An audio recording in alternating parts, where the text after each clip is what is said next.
আসসালামু আলাইকুম। বাংলাদেশের জাতীয় সংসদ নির্বাচন নিয়ে বিভিন্ন মহলে বিভিন্ন আলোচনা সমালোচনা সৃষ্টি হয়েছে। এই নির্বাচনটি কবে হবে? সম্পূর্ণ সংস্কারের পরে নাকি সাময়িক সংস্কারের পরে নির্বাচন হবে? এ বিষয় নিয়ে এক ধরনের মতপার্থক্য দেখা দিয়েছে।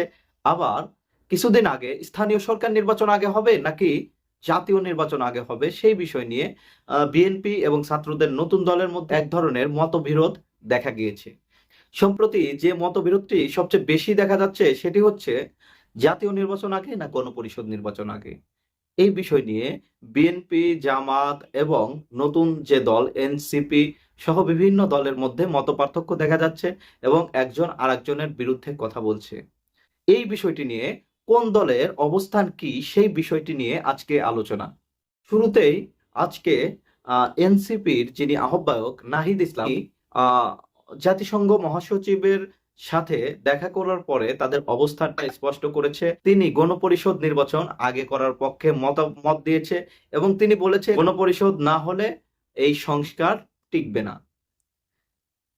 তাদের অবস্থানটা পরিষ্কার করেছে এবং বিএনপি নেতা সালাউদ্দিন আহমেদ উনি সম্প্রতি একটা বক্তব্যের মধ্যে বলেছে যে গণপরিষদের কোনো দরকার নেই, একটা নির্বাচিত সরকার আসবে এবং সেখানে সংসদের মাধ্যমে সকল প্রস্তাবনা নিয়ে আলোচনা হবে এবং তারপরে সংবিধান থাকবে কি থাকবে না সেই বিষয় নিয়ে তারা সিদ্ধান্ত নেবে।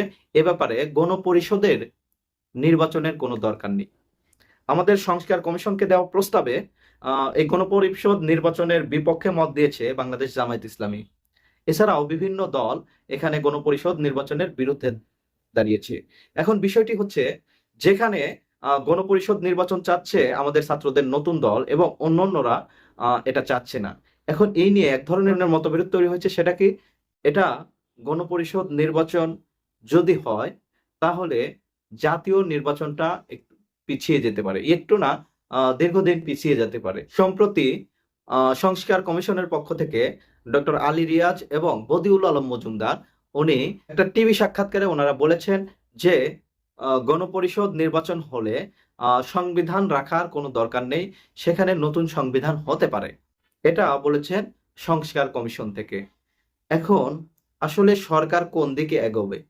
গণপরিষদের দিকে আগাবে নাকি বিএনপি, জামাত সহ অন্যান্য রাজনৈতিক দলকে প্রাধান্য দিয়ে তারা জাতীয় নির্বাচনের পথে হাঁটবে? এবং এই বিষয়ে আমাদের চিফ ইলেকশন কমিশনার আমরা জাতীয় নির্বাচনের জন্য প্রস্তুতি নিচ্ছি, তার মানে ওনার পক্ষ থেকে উনি পরিষ্কার করেছে। যদিও বিষয়টি ওনার হাতে না, বিষয়টি সরকারের সিদ্ধান্ত। নির্বাচন কমিশনের দায়িত্ব শুধু নির্বাচন করা। গণপরিষদ নির্বাচন হলে কি সুবিধা অসুবিধা আর গণপরিষদ নির্বাচন না হলে কি সুবিধা অসুবিধা। ধরেন গণপরিষদ যদি হয় তাহলে বাংলাদেশের বর্তমান সংবিধানকে বিলুপ্ত করা সহজ হবে এবং সেটা আহ, এই সরকারই করতে পারবে। মানে যত ধরনের সংস্কার কাজ আছে এই সরকারই করতে পারবে। এটা হচ্ছে সুবিধা। আর অসুবিধাটা হচ্ছে গণপরিষদ নির্বাচন হলে এই জাতীয় নির্বাচনটা 3-4 বছরও পিছিয়ে যেতে পারে, কারণ এই সরকারই তখন দেশ চালাতে সক্ষম এবং নতুন আইন তৈরি করার জন্য এই সরকারই সক্ষম হবে। এই জন্য গণপরিষদ নির্বাচন হলে নির্বাচনটা পিছিয়ে যেতে পারে, এই ভয়টা বিএনপি পাচ্ছে। যদিও আমাদের প্রধান উপদেষ্টা এখানে বলেছেন যে ডিসেম্বরে নির্বাচনের কথা চিন্তা করা হচ্ছে, হয়তো সামান্য 2-4 মাস সময় লাগলেও লাগতে পারে। এখন বিষয়টি জাতীয় সংসদ নির্বাচন যদি আগে হয় সেটার সুবিধা কি? জাতীয় সংসদ নির্বাচন আগে হলে বিএনপি যেটা চিন্তা করছে যে বিএনপি একক সংখ্যাগরিষ্ঠতা আসন নিয়ে তারা ক্ষমতায় যাবে এবং ক্ষমতায় যাওয়ার পরে তারা সংস্কারের কাজগুলো তারা করবে।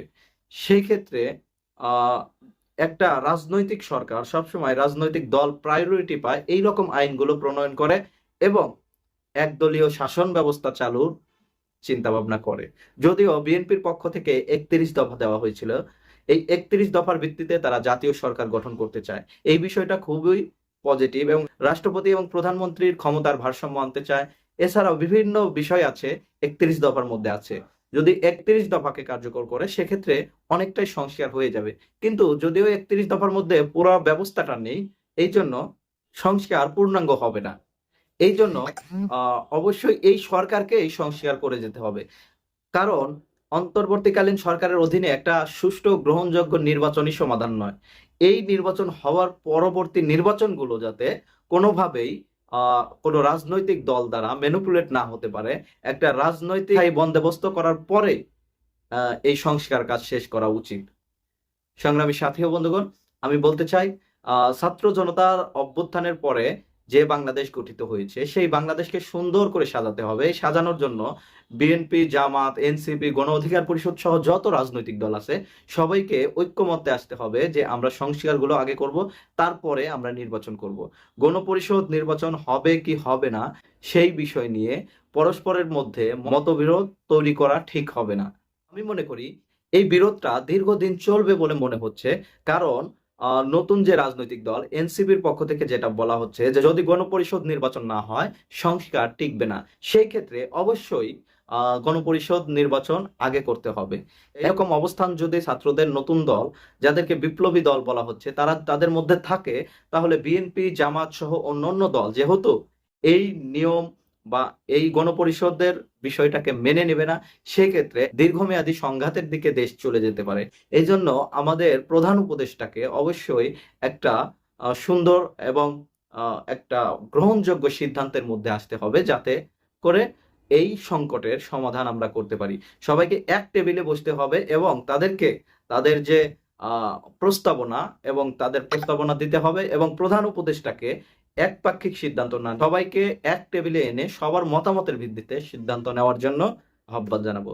সংগ্রামী সাথী ও বন্ধুগণ, যে স্বৈরাচার শেখ হাসিনা পালিয়ে গেছে তারা যাতে বাংলাদেশে কখনো না ফিরতে পারে সেই বিষয়ে সবাইকে ঐক্যবদ্ধ থাকতে হবে। আমরা যখন এই দলগুলো পরস্পরের সাথে বিভক্ত হয়ে যাব, তখনই এই স্বৈরাচারী শক্তি বাংলাদেশে আবার পুনর্বাসিত হতে থাকবে। আপনারা দেখেছেন এই যে লাকি আক্তার আজকে মিছিল করেছে এবং সিপিবি বিভিন্নভাবে লাকি আক্তারকে পুনর্বাসন করে বাংলাদেশকে একটা অস্থিতিশীল পরিবেশের দিকে নিয়ে যাচ্ছে। যদি আমাদের মধ্যে ঐক্যের ফাটল ধরে তাহলে এই লাকি আক্তাররা অবশ্যই বাংলাদেশকে আবার অস্থিতিশীল করে তুলবে। আমরা দেখেছি এই লাকি আক্তাররা দীর্ঘ শাহবাগে যেরকম ভাবে বাংলাদেশের বিচার ব্যবস্থাকে কলুষিত করেছিল এবং বাংলাদেশে একটা স্বৈরাচারী ফ্যাসিবাদী শক্তির যে বীজ বপন করেছিল, যার প্রেক্ষাপটে দীর্ঘ 17 বছর মানুষ এই একটা রেজিম, একটা সিন্দাবাদের দৈত্যের হাতে শোষিত হয়েছে। সেই লাকি আক্তাররা পুনরায় বিভিন্ন লেবাস ধরে তারা বাংলাদেশকে অস্থিতিশীল করতে চায় এবং এই অস্থিতিশীল করার পেছনে এই যে আমাদের যে রাজনৈতিক দলগুলোর মধ্যে মতানৈক্য, সেই মতানৈক্যের কারণে এই রাজনৈতিক বন্দোবস্ত বা এই রাজনৈতিক একটা দীর্ঘমেয়াদী সমাধান দরকার। এই জন্য সবাইকে ঐক্যবদ্ধভাবে কাঁধে কাঁধ মিলিয়ে কাজ করতে হবে, যাতে করে আমরা একটা নতুন বাংলাদেশ গড়ে তুলতে পারি, যে বাংলাদেশে ভবিষ্যতে কোনো স্বৈরাচারী ফ্যাসিবাদীর ঠাঁই হবে না। ভালো থাকবেন সবাই। আসসালামু আলাইকুম।